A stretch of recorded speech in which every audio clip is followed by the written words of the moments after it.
Hi buddies, welcome back. It's Anne-Sophie and today I'm going to show you how you can insert a SIM card to your Samsung Galaxy A54 5G. As you can see right now, we do not have signal, and if we go to our settings and go to connections and then SIM manager, we see that it's loading first of all and that we do not have a SIM card inserted.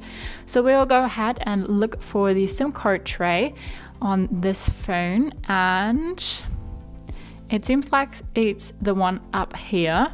So you need a simple paper clip or your SIM card ejector, and then open the SIM card slot. And we have space for one SIM card and then also a second SIM card or a micro SD card. So we will take our SIM card and insert that right now. And then we'll take the whole thing and put it back in the phone.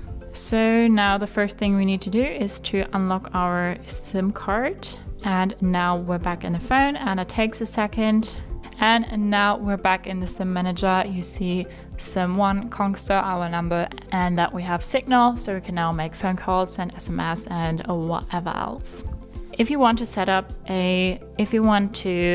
connect a eSIM to your phone, then you first need to contact your provider and ask for an eSIM, and then you will get a letter, mail, or just a QR code that you can scan, and then you can add this to your phone. You need to go to settings, connections, and then you can go to SIM manager, add eSIM, and now you can say scan QR code from service provider or transfer SIM from another device. So that's how you can insert a SIM card to your Samsung Galaxy A54 5G. Hope you liked it, hope it helped. If so, thumbs up, share and subscribe, and I hope to see you next time. Bye.